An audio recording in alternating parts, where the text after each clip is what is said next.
Stitch Sisters, and we wanted to come to you today with a very quick video all about our weekend where we were at the sewing bee.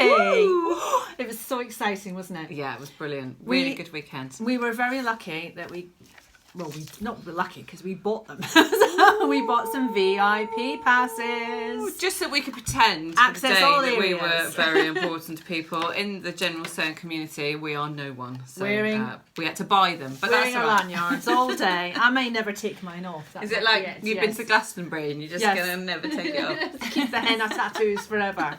It's the same thing.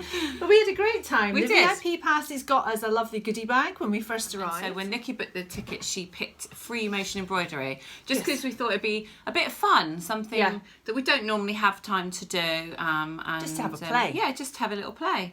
Have you got your embroidery handy? I've left mine at home, so you can't see mine, but I'll insert some pictures.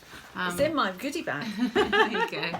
So I made a little birdie on a little branch. With his nest of eggs. Looks like he's standing on my massive slug. But he's not, standing on a branch. Yes. I did some random wildflowers.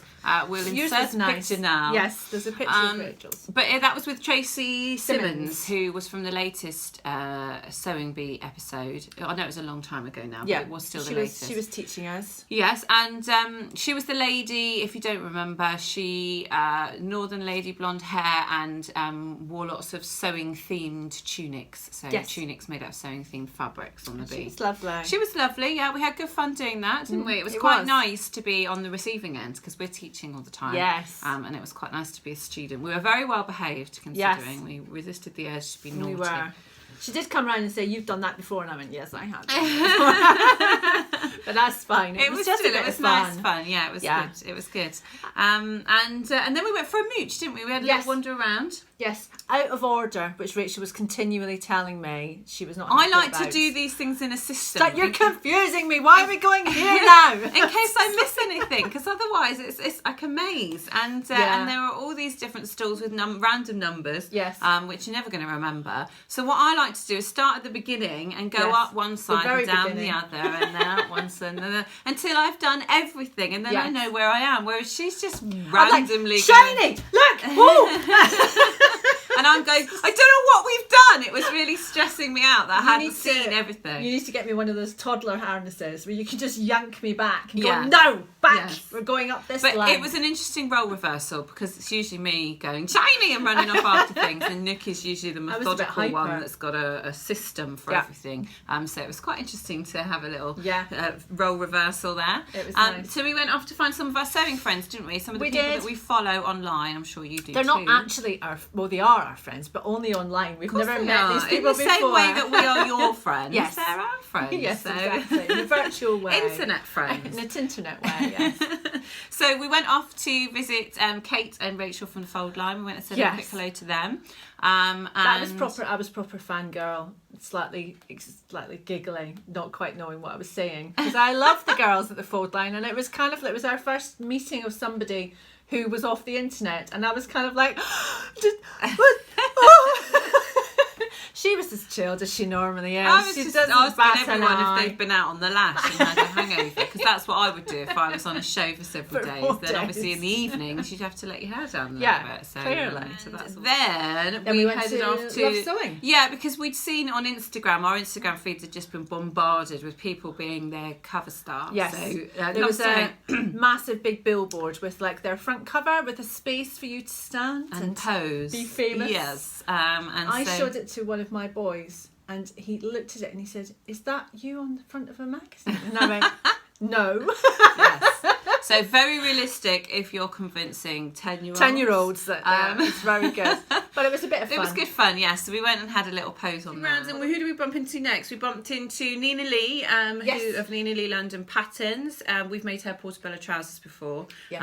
So we wanted to go and say hello to her. Up here to our other video doing about our portobello trousers. We've got a video for that, haven't we? Yes, we have. So we went and said hello to her, and she was also on a stand with the lovely Rosabella Angelica. from Sewn. Her channel is called Sewn, and we love her as well. And Susie Magazine. And then it was time for us to go to the Super Theatre, which we were very excited about. Yes. Because they were recreating the Sewing Bee experience, and more importantly, on stage. Patrick and Esme were there as well. And as VIPs, we've been told that we would get to meet them. Yes. So we were very excited about that. But it was brilliant, wasn't it? Yeah, it was really good. It was hosted by Jenny Eclair, who was very funny. Yeah. They set up an alterations challenge, didn't they? Yes. And what they did is they had 3 ex-Sewing Bee contestants. So there was Romana, who I was really excited about because I absolutely loved her. She's so beautiful. She's so beautiful. Yes. She was the series before last, wasn't she? I think she wasn't last series. I think she was last series. Oh, and also Tracy Simmons, who taught us embroidery in the morning, and Julie Gromit, who I don't know if you remember, she used to wear a lot of sartorial stuff like hunting gear, and she's actually got a company these days that produces shooting clothing. They were all paired with a member of not a member of the audience, but a member of the sewing community. So I think people were given the opportunity to write in and apply.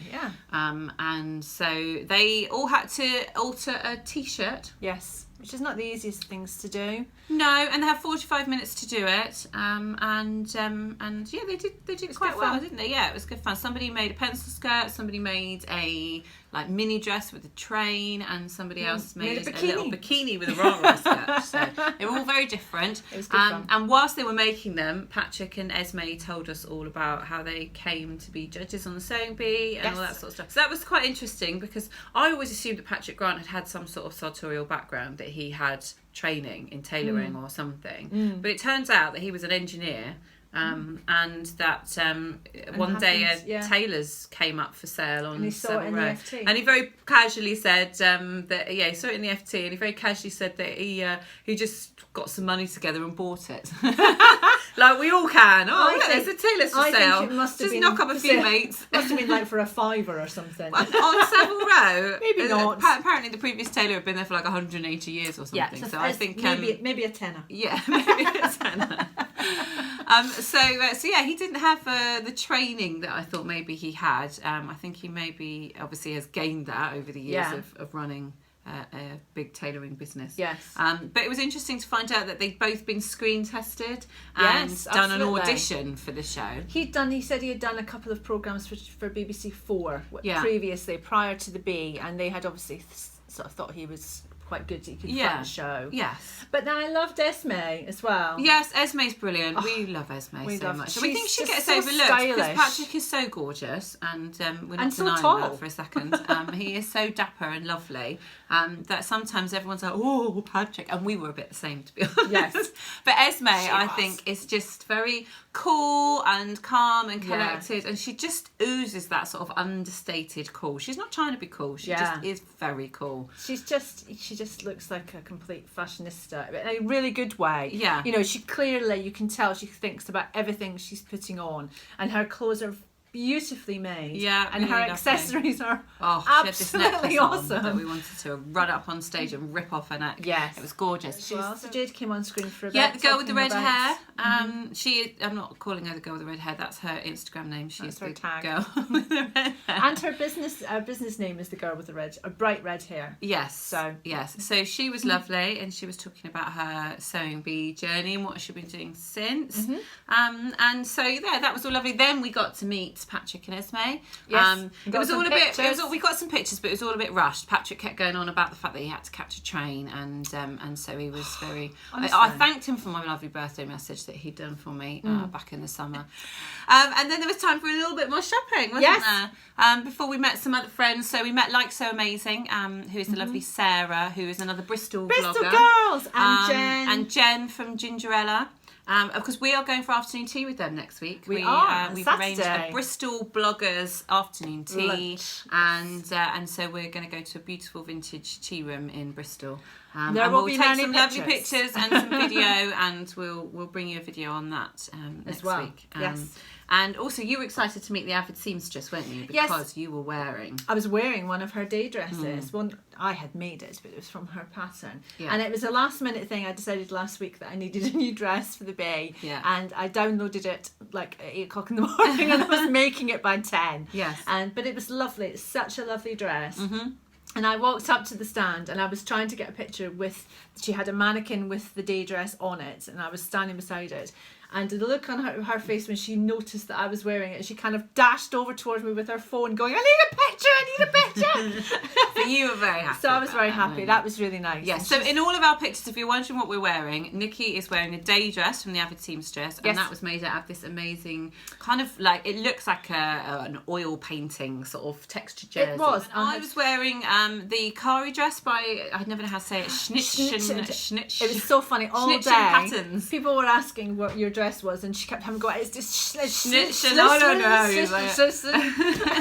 And we that didn't quite crack it, did we? No, we didn't quite crack it. And that was out of a lovely sort of, I think, quite 70s inspired chiffon fabric, which I think I got from the Textile Centre. And you bumped into your dress twin. I did! My dress twin. We were at Michael Rosenberg's stand looking at his fabrics, and then a lady sort of signalled to me and she pointed, and I thought, what's she pointing at? And then I actually looked properly, and she had a dress out of the same fabric as me. Not the same dress. No, very different dress.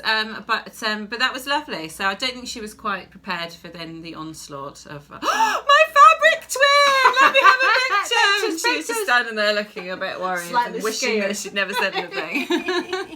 But that was lovely. That was funny. That was really lovely. Yeah. And that's pretty much. That was it. That's pretty much a day in a nutshell, except for the most important part, which is obviously the shopping, the fabric. So what we will do is we'll put that in a separate video for you, so you can have a really good look at all of our fabrics, and we can tell you all about where they came from and what we plan to make. You go and get a cup of tea, get yourself ready, because it's going to be a long one.